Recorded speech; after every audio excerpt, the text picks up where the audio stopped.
Hello and good evening to my ubiquitous, undulating unification of earthbound underdwellers. Or, hello and welcome to those of you who find yourself on the web, and especially those of you on my channel. The Human Performance Project is where you found yourself. Thank you so much for being here. I am Adam Benjamin Coleman, person that is the owner of this channel, whatever it is morphed to be. It looks like PetSmart exploded in my house because my two dogs have their toys everywhere, if you're wondering. And that leopard couch isn't by my taste, it's for my dogs. Just want to clear a couple things up. Not everyone out there is totally familiar with my sense of humor, style, or way of living. So, also I'm a personal trainer, hence the exercise equipment.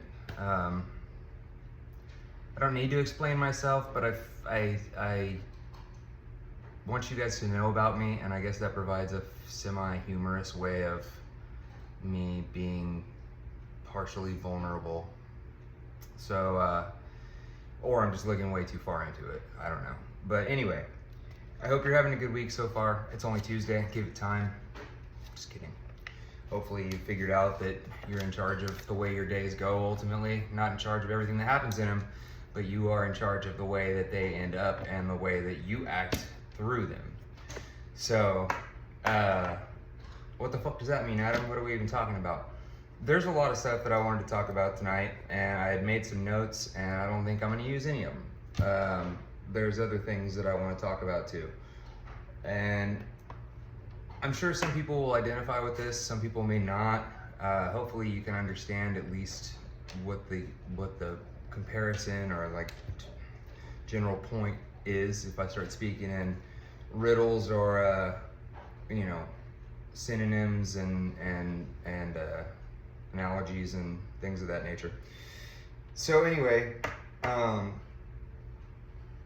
as some of you may or may not know, I got a motorcycle. I've gotten two motorcycles since February, right? And that's cool for me because I've always wanted one and I've never ridden one. Like a friend's dirt bike here and there maybe, but never an actual motorcycle. And so what do I learn on? Glad you asked. It's a soft tail frame with an S&S motor, 96cc to be specific, and some Harley parts, but basically it was a fat boy on steroids that had a lot of fucked up quirks that only the person who built the bike, who died, knew about, and I knew nothing about motorcycles. I just knew that this bike was sick, and mathematically, the amount that I was paying for it made no fucking sense, but dude had the title, everything's clean, everything was legit, so I bought the bike. I felt like fate kind of played a hand in it because I looked at a lot of motorcycles, and I talked to a lot of different people, and man, there was a lot of personalities out there, and there was a lot of evil out there, you know, and it was crazy because it would start out nice and civil, and then if I decided I didn't want the bike or something went opposite the way of what the other party wanted, some people got really crazy, and it was scary. I mean, it makes me grateful that I'm fairly balanced today, and that I have a power that I choose to call God that keeps me from being that person, you know, just unnecessarily angry, you know, like totally inappropriately personal to someone that I don't even know, just letting anger run the show, you know, and decide like how I react and how I come off to other people. And I don't have to do that today. And I'm grateful for that. And is it perfect? No.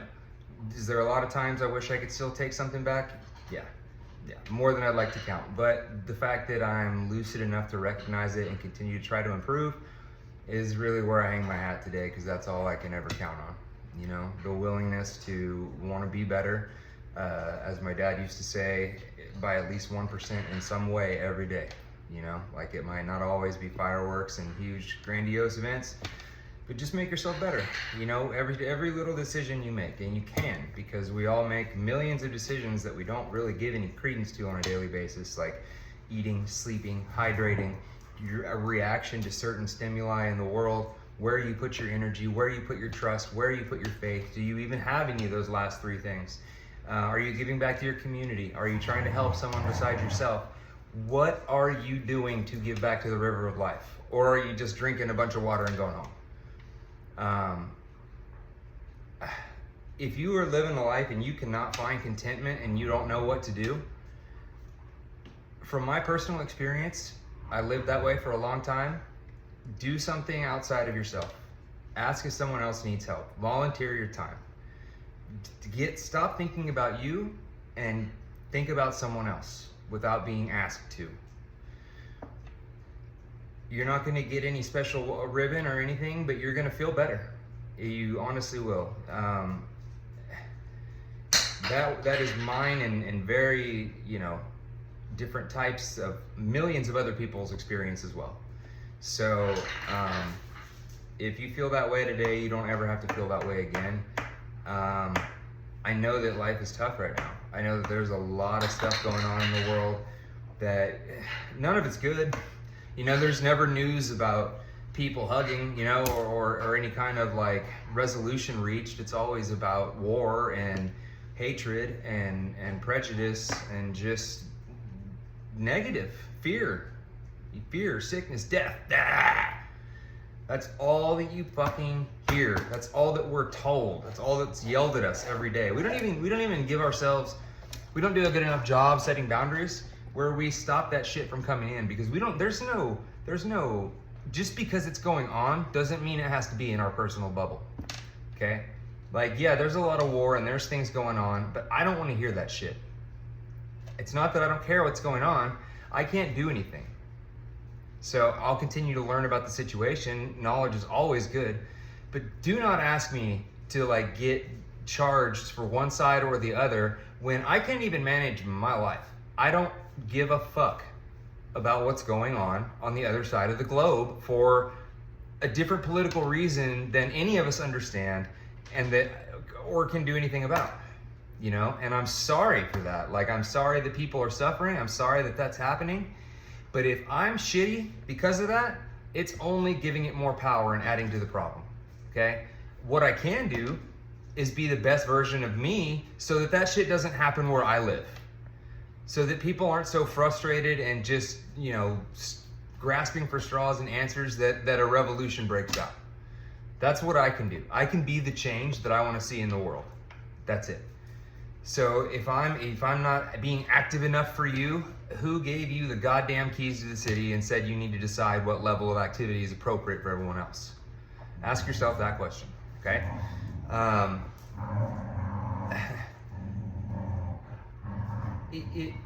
It's just time to start thinking about ourselves again, people. Like, we're just head in the sand, thinking of anything else, talking about anything else that will keep us from looking within, Hey, chill out, please.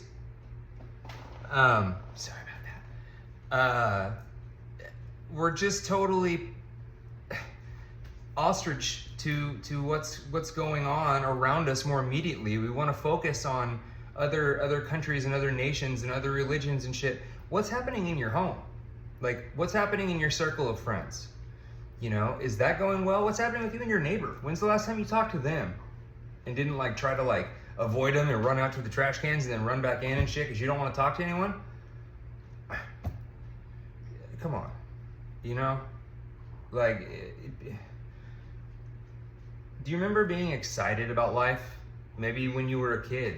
But when you went outside and you saw another person, your first instinct wasn't, shit, now I gotta talk to so-and-so.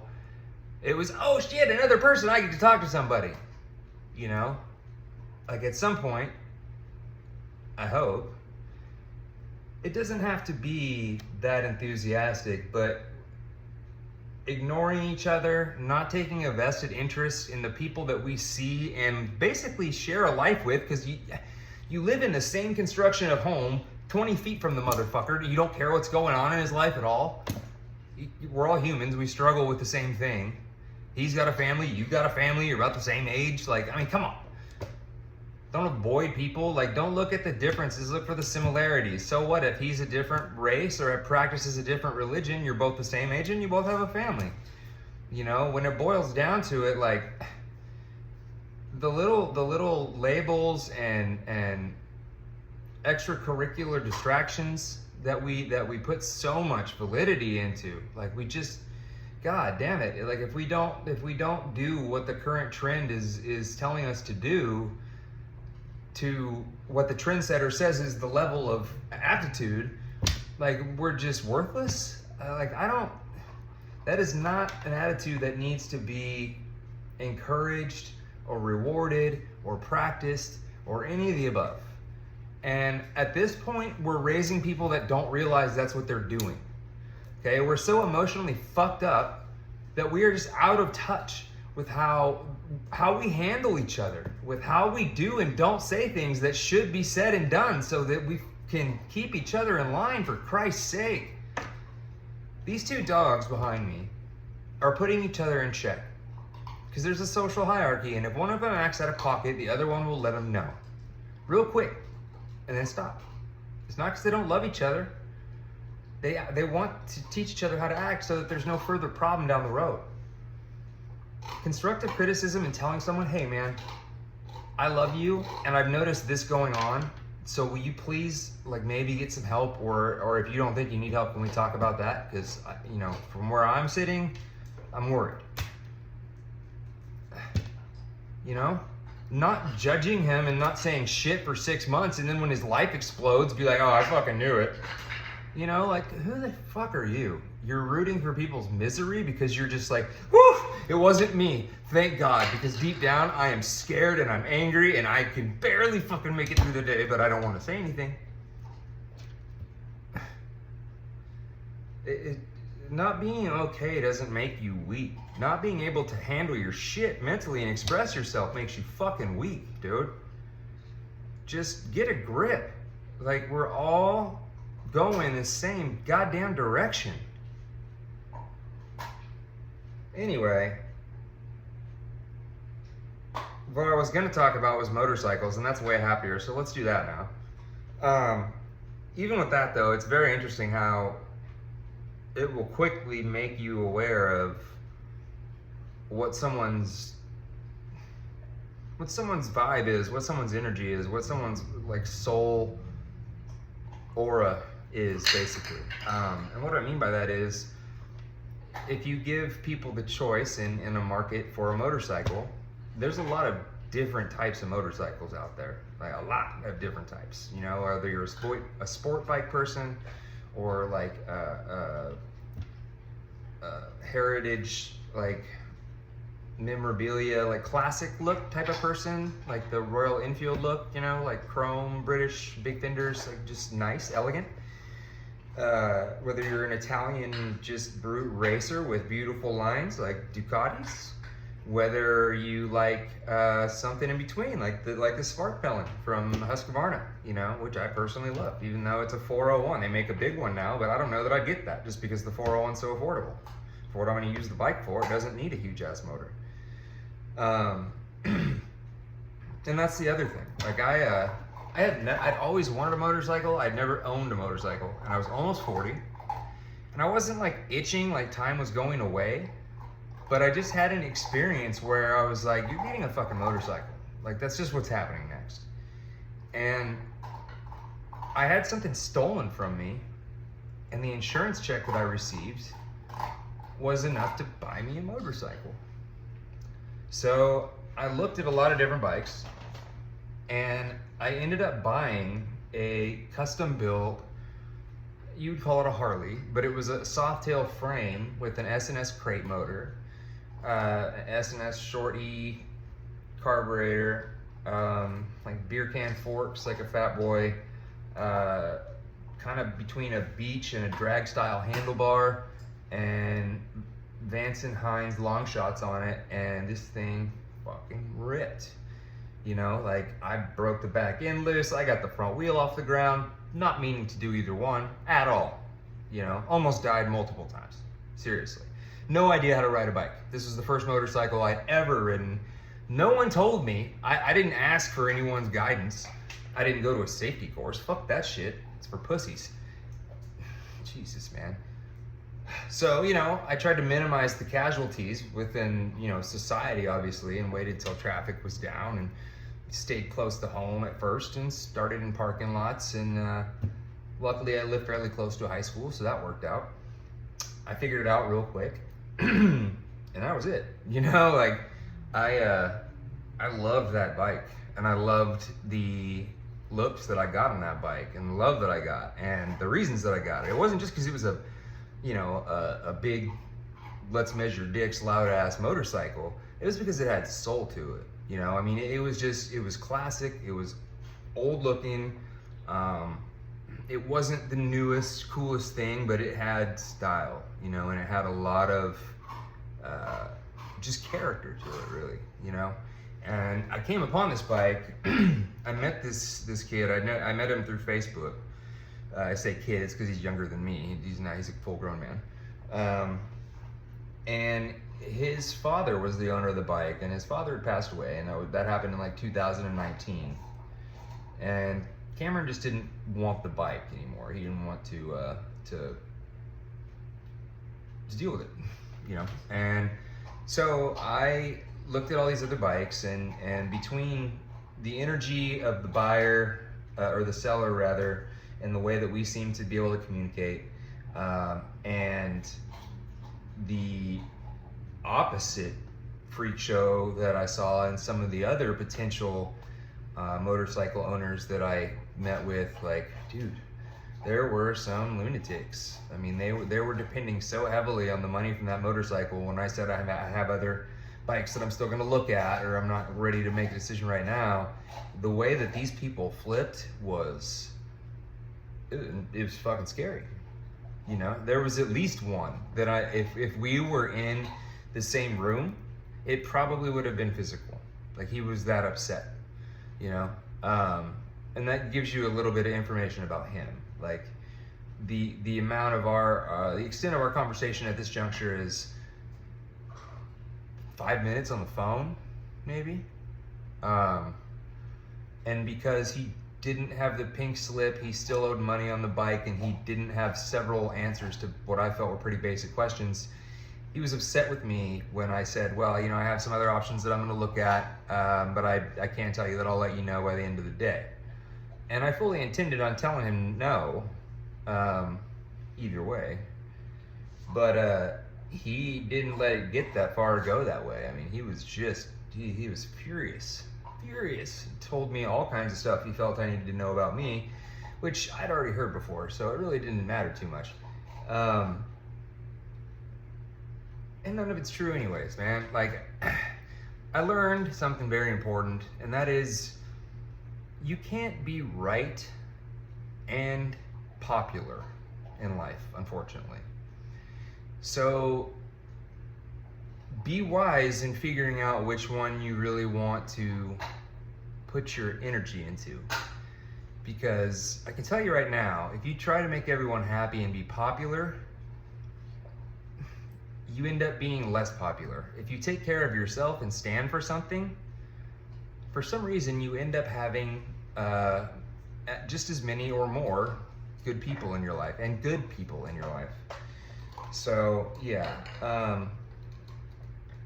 I don't know what put me on that tangent, but don't let anyone push you into something that you're not comfortable with when it comes to buying something. There were so many like attempted bully tactics, and it's just like, what are you doing right now, bro? Like, how are you gonna try to like pretend to threaten me into buying your motorcycle when I've never met you? We've only talked for 5 minutes, and we both know that you're out of your goddamn mind and that thing's probably stolen. But, you know, yeah, get mad at me. It's my fault. People are crazy, man. People are wonderful. The best teachers we have are very often people that show us what not to do. Yes. And I practice what I preach. I showed everyone in the world what not to do for the first, let's see, I'm 40 now, so I don't know, 37 and a half years of my life. Okay, 39. 40. Just kidding. I'm much better now. Better. Not perfect. Never will be. But better. Extremely honest. And I do cuss on this channel occasionally, so beware of that. Also, I say the most offensive word ever a lot on this channel, and that is God. Because I believe in him, and that is what I choose to call my creator. and I'm not going to try to sell Bibles or force that on anyone, but I'm not going to apologize for it or avoid talking in a way that's organic and normal to me either. So if that offends you, I'm sorry you're offended, but I would highly encourage you to look introspectively and figure out why it is offensive to you, and get with someone who can explain why that should probably be a sign point to make some different directions in terms of your perspective on the world. But that is the beauty of things. Everyone gets to take their own journey, even though eventually we are all going to the same place, depending on what you believe. But as far as our time here on earth, we are born, we are taught, we survive, we die. Just trying to get through in the meantime.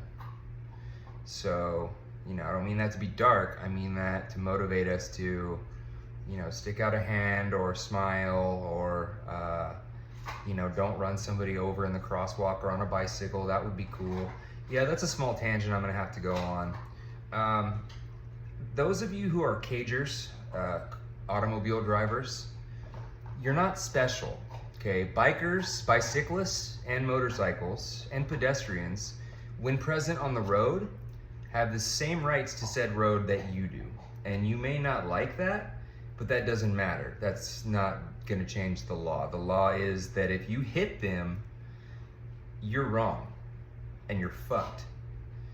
Especially if you hit them from behind in a rage because they're present on the road when their lane is in the middle of that road. What I'm referring to is how bicyclists have to go from what is the far right over here on a straight road, which is now going to open up to another lane for a right turn, and they have to submerge into these people that are trying to hurry up and honk at them so they can get into the right turn lane because they're fucking special and they're driving a car. And don't you know that they have somewhere to be, even though they're on their cell phone and have probably broken 5 or 6 traffic laws in the short 5-mile trip that they didn't need to drive to anyways across town.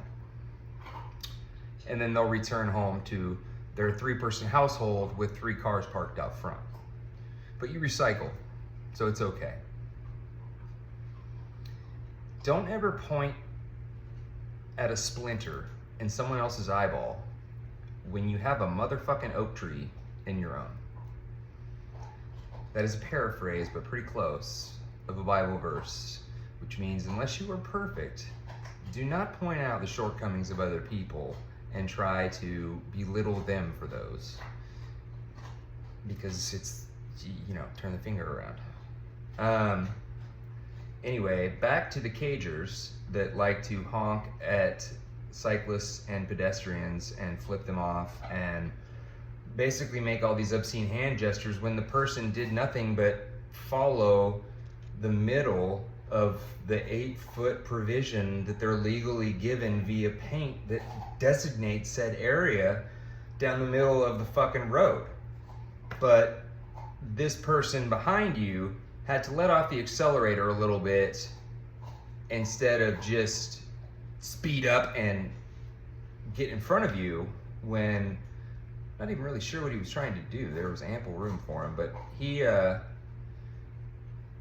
was so upset that he laid on his horn, and he was so mad, you guys, that I could hear him hit the steering wheel. I could hear that before I heard the horn blare, okay? This guy's probably 50-ish years old. He was driving a black, it was either an extended cab truck or an SUV. I didn't look back because we were in cross traffic. But he was all kinds of angry, and I felt bad for the guy because he looked like he was gonna explode. And when you looked at the actual event of the situation, there's gonna come a point when he's like, oh no, he didn't do anything. And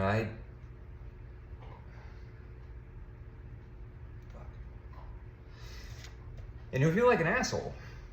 And it's okay. I just hope he got wherever he was going, and whatever was making him that angry is gone, because it wasn't me at that point. I'm not that powerful. I was going straight on my bicycle with a helmet on and lights, and you know, doing everything that I'm supposed to be doing. Hey! You two knock it off. next one that acts like that will get whooped with that skateboard. I'm looking at you, little one. Yeah, you. You, Harley. Sorry about that. Pee-wee's Playhouse gets a little animated sometimes. So, I'm going from far right outside the sidewalk to the straight lane, in between the turn right lane and the other straight lane, okay? Like I said, he laid on the horn so hard, I heard the impact between his fist and the leather steering wheel in this Chevrolet truck, okay? Or SUV. Then I hear him stomp the brakes, and I swear to God, I could hear it, the same thing. His shoe hit the pedal, and then, and there was maybe 20 feet from where he skidded to a stop, and him hitting a traffic pole over a concrete median, okay? Which was gonna be on my right as I proceeded straight ahead across said intersection when the light would have turned. He tried to come up and get alongside of me, realized he wasn't gonna make it, skidded again, and as I looked over at this putz, like I can just see the veins standing out and him just trying to like yell at me. And all I could really do was smile and like gesture down with my hand at the clear white line of the bike lane, and really just wondered to myself, what did he see me do that he is that fucking mad about? Because he wasn't just a little upset. This dude was pissed, okay? He turned right onto the West Side Parkway. I continued straight down, I guess that's Mohawk at that point, right? I don't know. Towards the Mohawk Truxton area is where I was going. I'm directionally retarded. You already know that if you know me. But he just took off, I guess. I continued and headed back towards the bike trail. I am not an ass on my bike. I'm not. I don't block people. I don't ever get up in their blind spot, like when they're trying to turn right and I'm gonna go underneath them. I will wait behind them, clearly in their mirror, until they turn right and then proceed. I won't even just like squeeze underneath them, unless they're stopped for a ridiculous reason and everyone else is moving too. But I don't do what could be perceived, I think, as jerkish, because I try to be a good ambassador for cyclists, because I want my friends, family, fellow cyclists out there to be able to enjoy the roads safely, push their limits physically, and not have to fear for their lives, or even just be in somebody's shitty energy field that's that mad about something. You know, honestly, like no one needs to be around that. No one wants to be around that. No one wants to even project that. I guarantee the person that was mad at me wasn't just like, yes, I feel like a complete douchebag right now. My blood pressure's up. I want to fucking punch somebody. I'm not sure why, but I want to.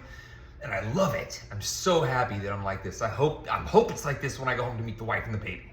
You know, no, nobody's, I hope not anyway. But yeah, this dude was lit up, and he's not the first person that's ever done that to me. And you name it, it's happened. People have like smokestacked me in diesel trucks. Like they'll pass me on like a country road and just think it's funny to just blow a bunch of black smoke, or yell something at you and try to get you to like swerve. I've had stuff thrown at me, stuff like that. It's the best when you pull up next to him at the next stoplight and you're like, bro, next time take an order. I seriously I would love some Skittles right now if you're gonna throw shit out the window. And like the look on their face is, first of all, it's funny, so everybody laughs, but then the one that you're clowning on realizes that we're actually kind of laughing at you too, and he gets fucking mad. But you're in the clear because you handled it, you know, with some semblance of human decency and humor, which gets you out of a lot more stuff than like just turning into super cunt, honestly. I'm really good at it. Like I think it's my go-to, super cunt. But it doesn't work for me. Like my brain wants to tell me it does, but I do not accomplish anything. You know what I mean? Like a telemarketer could hang up on me when I'm in that mode, and it just gonna sit there and stew in it. You know what I mean? Like it's just stupid. It is such a waste of fucking time and energy for all parties involved. So I try not to live there anymore, and I tell you what, life's a lot easier, or at least takes less energy when you don't take shit as serious, because it's not about me or you. You know, like people, first of all, people are super selfish and self-centered, so they're not thinking about you. And second of all, we're just not that fucking special. Even if you are, and you're a celebrity or something watching this by chance, you're still not. You're still just a drop of water in the bucket, and the world is gonna spin even if you're gone. And that's not me being a dick, it's just the fact of the matter. That's why we have to make everything, what the fuck is wrong with you? Are you all right? That's why we have to take every day as precious and really understand that time is the only resource that we're ever gonna run out of one day. We mismanage it horribly, and we think we have all of it, and it's the one that we'll never be able to get back. So, I hope that resonates in a positive way with somebody. It's pretty easy to mismanage time. Like, I am great at just having a long list of things that I want to accomplish, and they're all doable. You know, they're all pretty run-of-the-mill stuff, right? But I'll get into this space where, because there's so many of them, I'm like starting one and then another and then another and then another, and I'm spinning in circles, not finishing any of them. And then I freak out and basically don't get anything done, and think myself, like, I just mind fuck myself out of doing anything. Like, when it just comes into my head right away, oh, you know what, you need to do that. No, you should do this first. Oh, well, on your way, you could do that. Oh, look, a squirrel. You know, that's what usually happens. So what I have to do is just shut down my brain's second response. When my brain tells me you need to get the laundry out, done, okay? It doesn't get to wait for the, oh, but you should do this first, or let's check the dishwasher.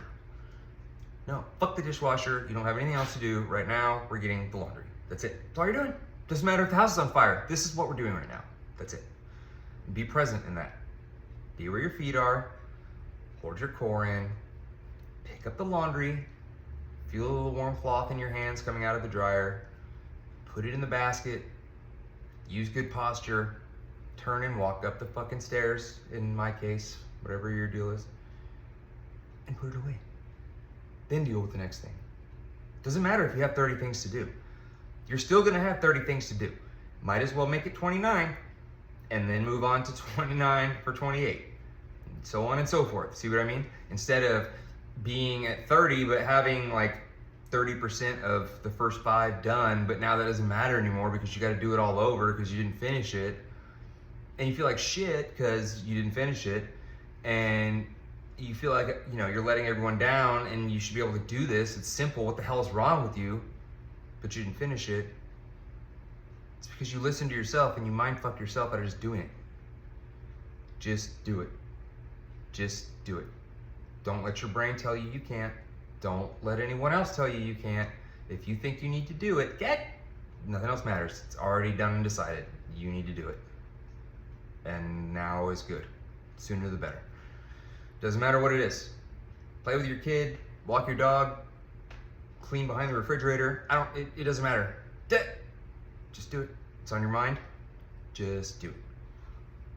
Doing it now and it being uncomfortable is by far and away the better option than laying in bed and thinking about it at night, or, God forbid, being on your deathbed one day and be like, fuck, I never cleaned behind the fridge. I'm just kidding. Whatever it is, you know, like, having regrets would be horrible. The richest place in the world, I've heard this said several times, is the graveyard, because there lies all of the untapped potential in the world. All the people who never said anything but had ideas and principles and gifts that just got buried. They just died with them because they never shared them. They never taught them. They never tried. They never put them to fruition. I don't know about you, but that shit scares me. Dying doesn't scare me. Dying unrealized, and where people are just like, man, we really thought he was gonna do something more. That scares me, okay? That scares me. Dying itself, it's not in my control, so why am I gonna worry about it? It's not happening right now, thank you. You know, so I'll enjoy that. That's a start, that's all I can do. You know? I firmly understand that now, And I would highly encourage that you spend some time meditating on that. And I say meditating because I think it's key. I don't think that I know people don't spend enough time in their own heads anymore. They don't take the time to sit and focus on their inner voice, on that connection that you have with whatever you call it, as long as it's a power greater than you, that's all that matters. But that, whatever that intuit is, that natural voice or that feeling, that gut feeling that you get, that to me, that is God. That is your internal, that's your barometer. That's what you know in your heart is right. That's what's been implanted in you, whether it's been environmentally, whether it's been genetically, whether it's both. Doesn't matter, because it's there now and you follow it physically. Your body reacts to it when it's violated. So just fucking follow it. We go so far and above to not follow it, and to follow it because everyone else is not following it. And misery loves company, and we don't like being the only one for anything, even if it's right. So we just become followers and shut up and go along, even though we secretly hate ourselves for it for years and years and years. And then we regret it at one point, but we realize there's nothing we can do. And then we just go into a total tailspin, because what's the point anymore? Now you haven't just wasted your time. Everyone that you've lied to and have said, hey, I'm this and this and this. I'm going to do this and this and this. And maybe someone put faith in you. Maybe someone gave you years and you just fucked them off. I have. I did.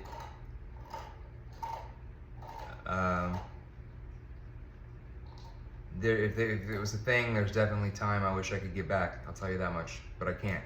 I can make sure that the time going forward, though, is a lot higher quality than some of my moments prior to, and that's really the only thing that keeps me going, man. Like, I get to show up every moment as the dude that I want to be, the person that I see in my head, the image that I built for myself when I was a kid, that we lose sometimes somewhere along the way. We start serving other things and doing other things and listening to other people and things, and sometimes we wake up and we're like, what am I doing? And what am I doing it for? What do I want to do? All of a sudden we lose a job or a partner or a friend or a house or whatever we found our identity to be wrapped up with. And now all of a sudden we don't know who we are. And now all of a sudden we're scared because we don't have anything anymore, and we're afraid everyone else can see it. It doesn't matter if everyone else can see it, man. What matters is you feel it. And there's always going to be a God-sized hole that no material item or person can ever fill. The only thing that can ever fill that and give you contentment where you're happy in your own skin is love for yourself and belief that there is a creator that gives you that love unconditionally, day in and day out, and you've never been in a place in your life where you're too far from that love for him to swoop you up if you ask. Ever. Doesn't matter how far down the scale you've gone, and trust me, man, like, I hit the bottom rung of the ladder and I grabbed a shovel and tried to keep going down, and he still has always found me every day and never let me die up to this point. He's not gonna start now. It blows me away, some of the life events that people can go through and talk about, or maybe not talk about, but they survive, they have experienced nonetheless, and yet there's no concept of faith. There's no, maybe that happened for a reason, and maybe I was wrong. Maybe I should be thinking a little bit more deeply about my connection to this world, the people in it, and what I've been doing with that up to this point. Because I'm sorry, there's certain things and certain ways to exist in this world that are empty, painful, and goddamn disgusting. They're atrocious, honestly. They victimize and harm and kill, in some instances, naive, trusting, otherwise in perfect, genuine people, and they don't care because it's better them than them, right? As long as they get what they need and keep going, it doesn't matter. Everyone's doing it, and that's the world they live in, and that's not their fault.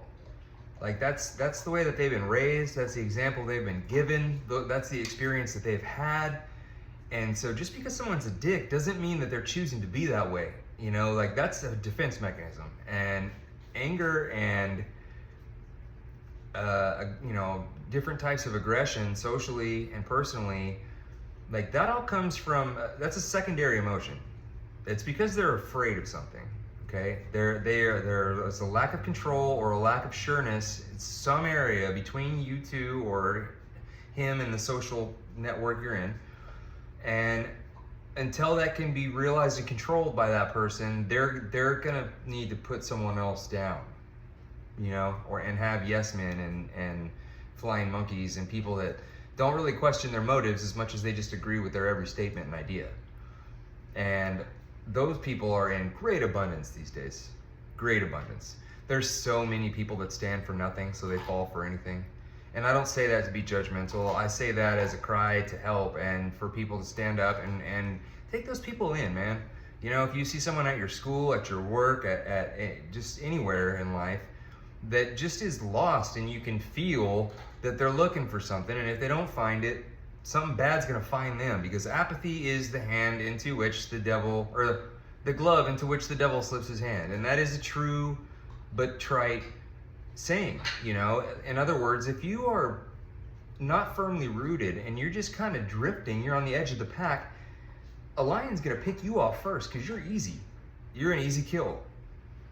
So if you're stumbling along mentally and you're just kind of like, la la la, yeah, I hear what this person's saying, but I'm really not feeling it. I'm just here for whatever. And then all of a sudden, where's Brian, everybody? You know, all of a sudden he's not on the edge of the fucking herd anymore. He's gone. You know, and you lose enough people, the herd gets weak, and horrible ideas and lifestyles start to look acceptable and normal. And that's all that's happening in society. The world's not going to hell. The world has always been hell. Okay, the way we exist in this world is our choice of whether we experience hell or not. It doesn't have to be all shit 24 hours a day. This world is about opposites. And because of one, there is the other. So you can't really hate anything. Because even if you hate rain, it's what gives you your sunshine, and vice versa. You might not be into love, but hate is what bred that love. So it doesn't matter if you are a fan of one extreme or the other. We have to meet in the middle. Because if we don't moderate, the teeter-totter tips and you fall off and things break down. It doesn't matter if it's cocaine, cupcakes, sex, sugar, you know, like there's so many vices in this world and so many things that can change you from a place of, I get to wake up today and share my gifts with the world, to, fuck, the alarm's going off, I have to get up today and go deal with these assholes. It's the same life, yo. Which one do you want? Which one do you want? Nobody likes to be mad. Here's the best part. So we all have feelings that we've experienced that we definitely want more of, right? Don't lie. And get your mind out of the gutter. I mean, like, we've all felt love, we've all felt joy, we've all felt accomplishment. Like, we've felt these wonderful things against which there is no law. That's a Bible verse too, but I don't know it. Sorry, just Google it.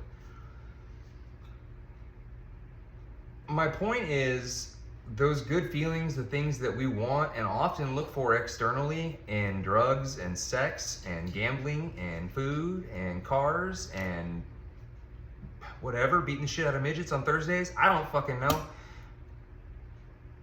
I'm gonna get a bunch of hate emails from some woke asshole because I said midgets. Anyways,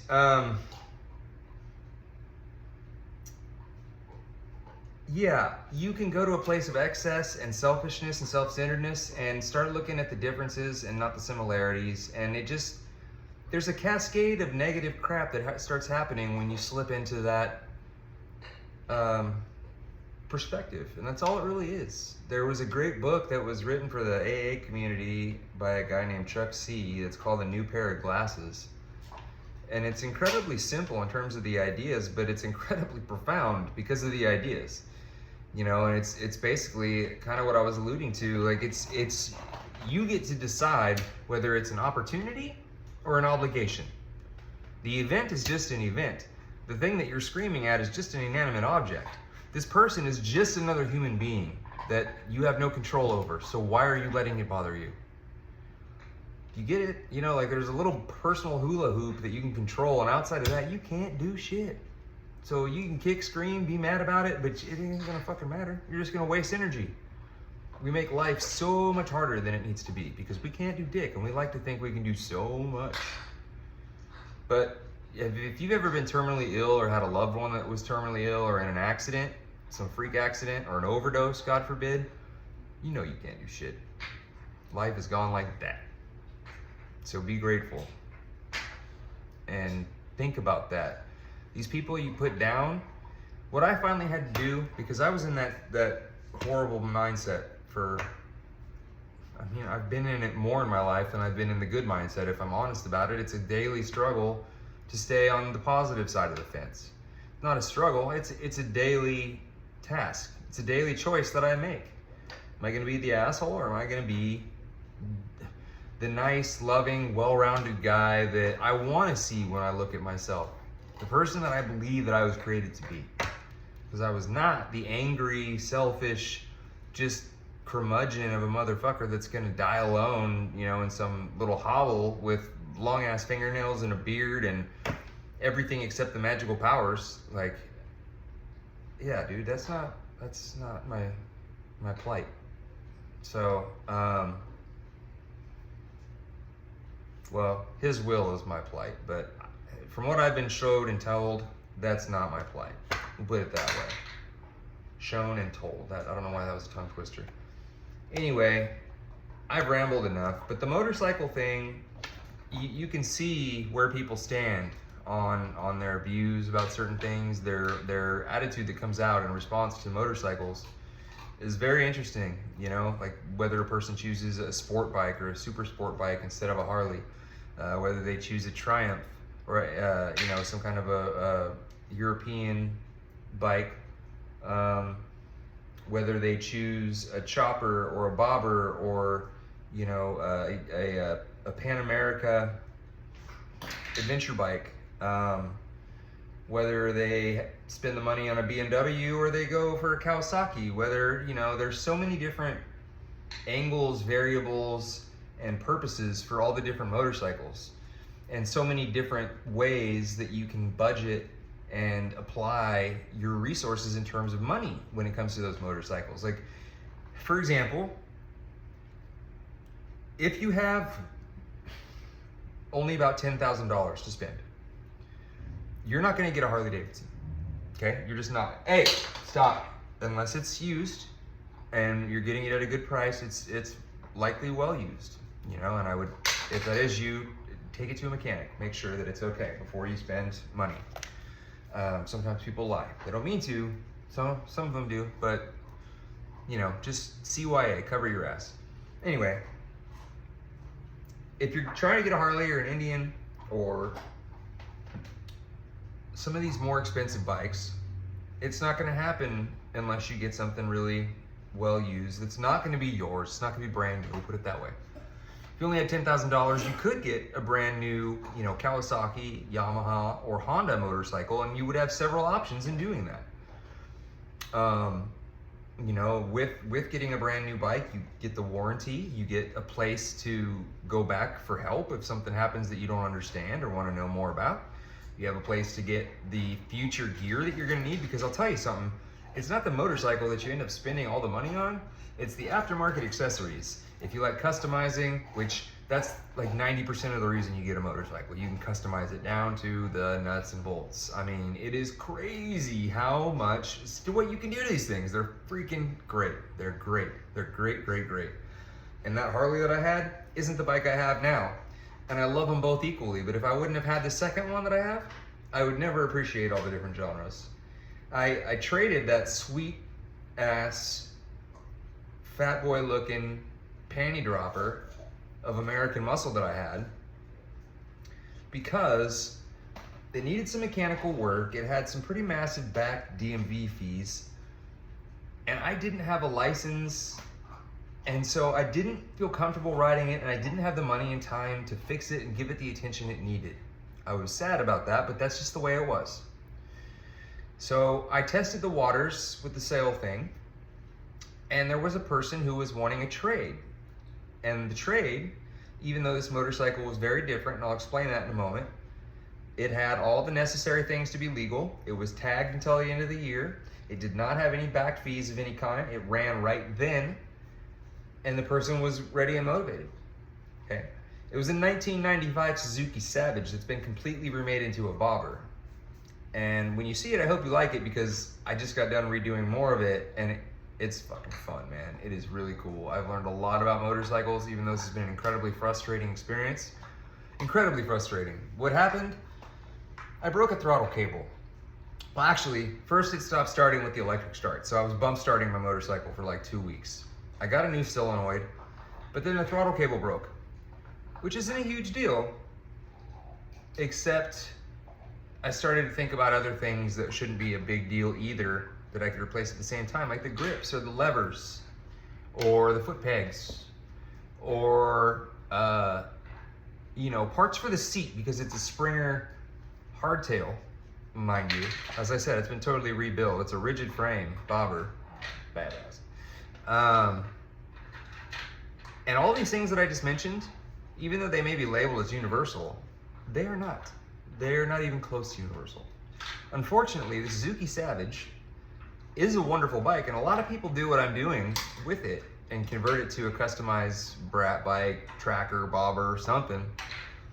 There's not nearly as big of an aftermarket as there is for, say, like, I don't know, a Yamaha, I think it's the 700 or 750 XST or something like that. It's like, man, and Honda CBs, like everyone and their grandma has made a tracker or a bobber that's just like, oh wow, that's beautiful.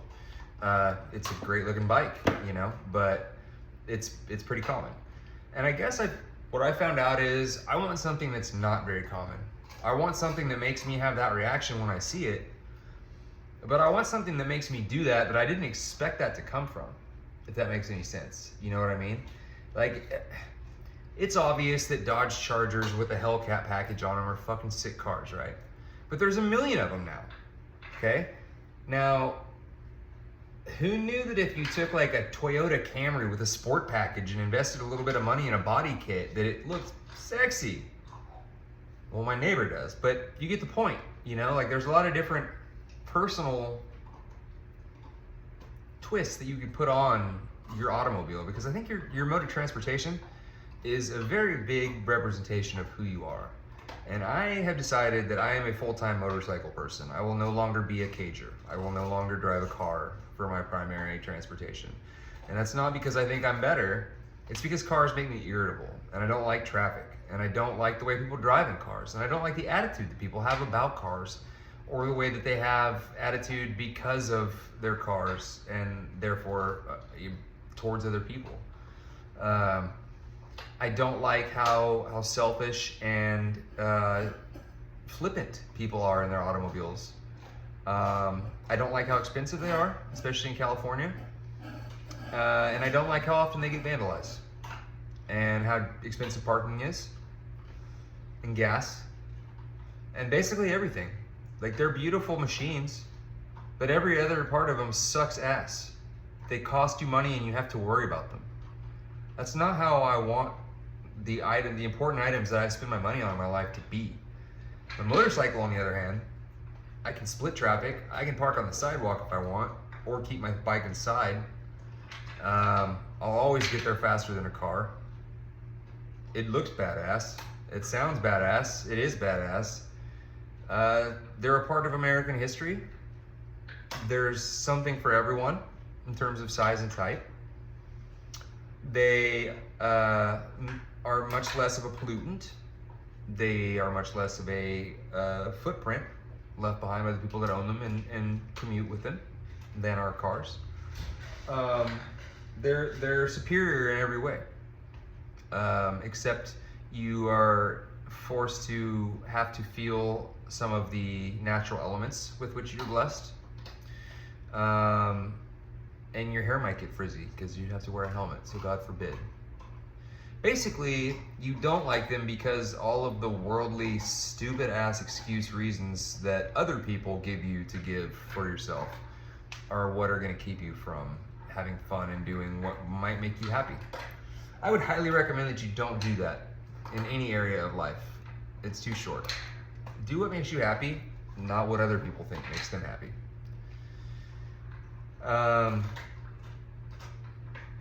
Yeah, as I just said, those are not spiteful, manipulated facts. Those are just true statements about the benefits of motorcycles compared to cars. Now, what are the benefits of cars?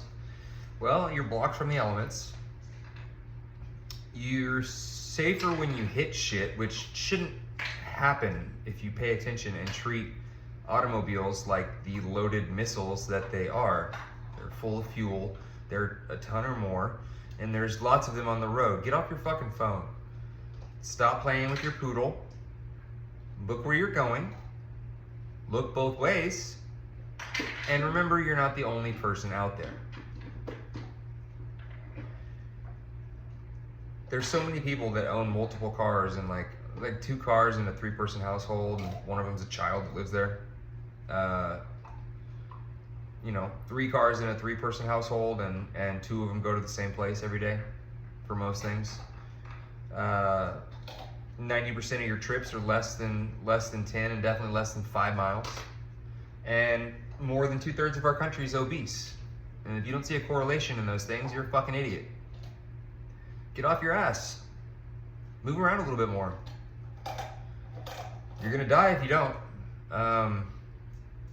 Here's what's gonna happen. You're gonna get more sick and malleable and fall in line with whatever the powers that be tell you to do, and you're gonna hate yourself for it.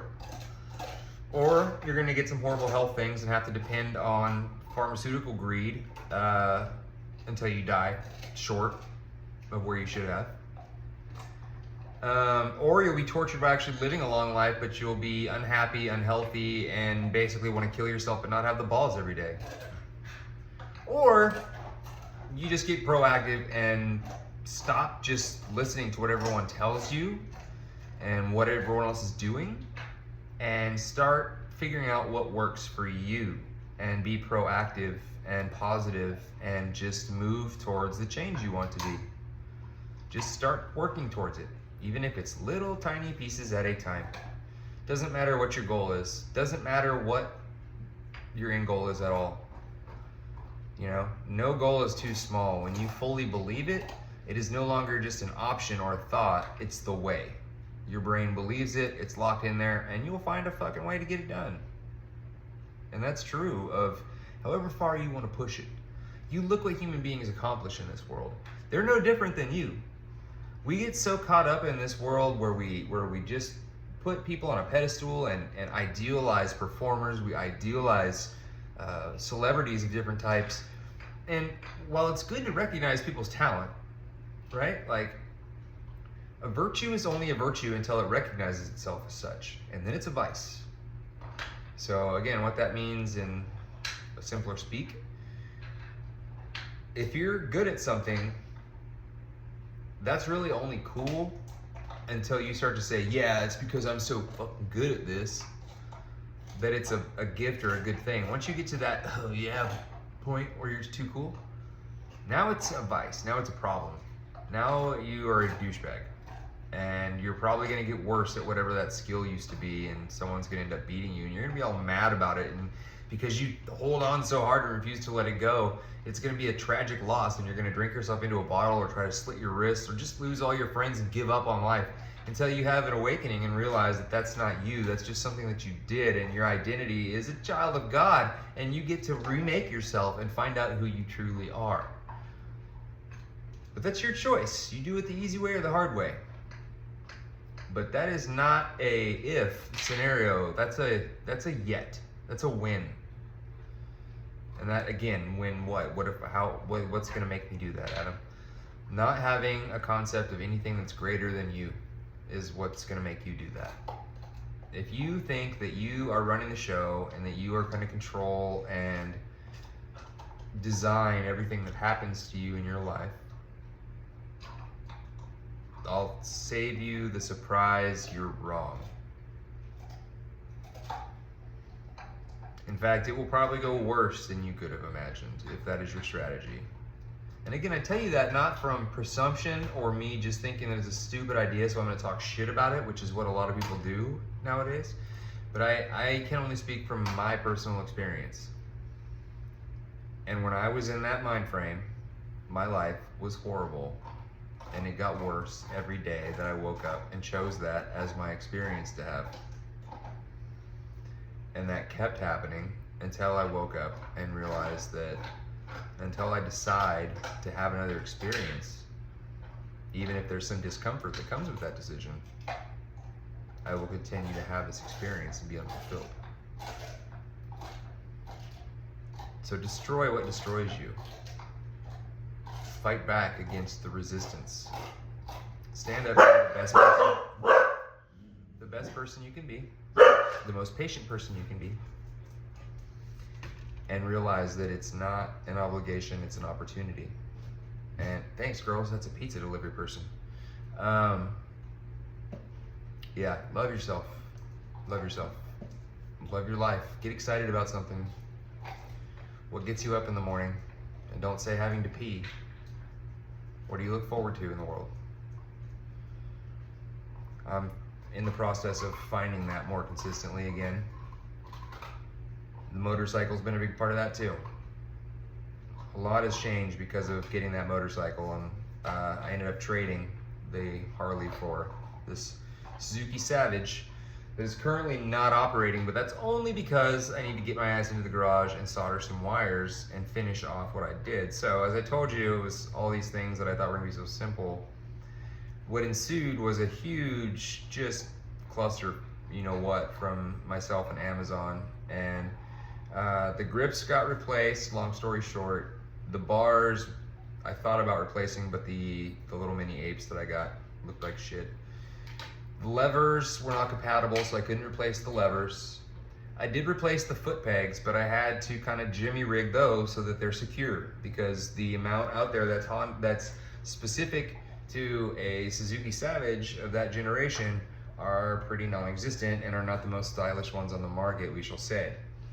So I'll show you a whole bike go around later, but I went with like motocross pegs, some very stylish looking motocross pegs instead of the old kind of clunky square rubber stock Suzuki ones that were on there.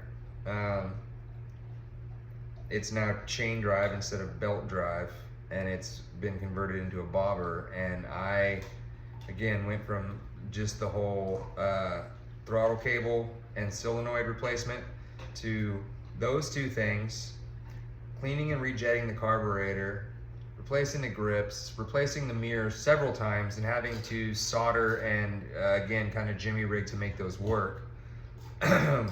Replacing the headlight again twice because of non-compatibility issues, and that's my fault. Like, this wasn't Amazon sending me the wrong shit. This is me learning in real time why just because it looks like it should work doesn't mean it's gonna fucking work. And you need to pay attention to what compatibility is in little things like clutch and brake lever, foot pegs, headlight size, headlight configuration in terms of how they plug in, and you know, is the bezel gonna mount up to your bike at all? Like, do you have a place to put this? Speedometer, same thing with hand gauges, I learned the hard way. The switches and the things that are on your handlebars, they are not universal, and there's 7/8, and there's also 1-inch handlebar. And if you get the wrong fucking size, even though it's very close difference, it's still a difference that will keep you from using the wrong one on the bar that you have, okay? So it is that big of a deal, and it is that finite, and I'm grateful for that learning experience. Old me would have probably given up and sold it, honestly, because it's been non-operable for a while. I still don't have my license. The bike's tagged, but I still don't have my license yet. That's changing. I'm now finally going to the classes to get my license, so I can go and get a restricted license, which is really just as good as a license, because like okay, if it's restricted, you have to be going to work or church or meetings or the grocery store, or, you know, it's just name up all these things. And I'm like, so basically anywhere. So it's not really that restricted. But anyways, the reason it's restricted is because I didn't take care of my shit for a long time. And when I was younger, when I say younger, I mean primarily the age between 18 and 30 was a dumpster fire and a half. My God, it was crazy. I would tell you all the stories, which you wouldn't believe me. You'll hear some of them because I live a life of honesty. I know that the people that were involved would be cool with me telling the story, or they're dead. And it's a part of who I am, and it's going to be a saving grace for other people, because they will see where I've gone and what I've done and realize that there can be a difference made, and perhaps my mistakes can save them some time, energy, and money. That is the hope. In addition to teaching people something new in the areas of workout, motorcycles, maybe introspective thinking and faith.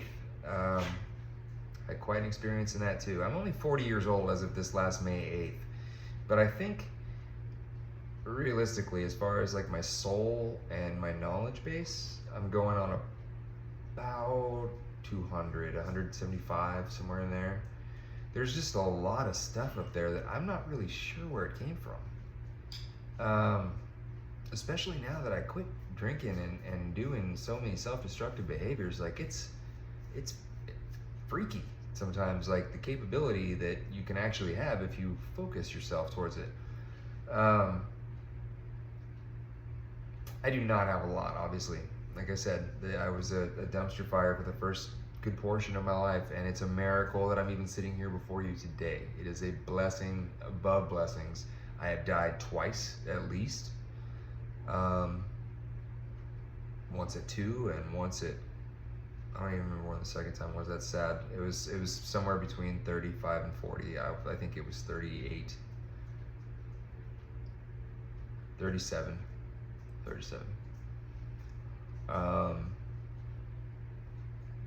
That was from a fentanyl overdose. When I was 2, it was drowning. So those are the two of the big reasons that I believe in God, because someone brought me through that. And not only did I get brought through that, I had experiences during that. The memories that I have of the time immediately following those incidents and during those incidents in the drowning case, they are imprinted into my mind and have shown up in other areas. They have shown up in other areas of my life, in very eerie ways sometimes. And I know that some of you might think that I'm being just, hokey and ridiculous about that, but even though I do believe in God, I also will acknowledge that there is a power based on energy in this world that we don't all totally understand yet, but it is there, and it is responsible for a lot of the meeting behaviors and reactions that we humans experience with ourselves and with one another. And some of us have a greater understanding of those things than others, and that's neither damning nor applauding. It's just a statement of fact, because at this point I don't really think that one knows which the other is, if that makes any sense.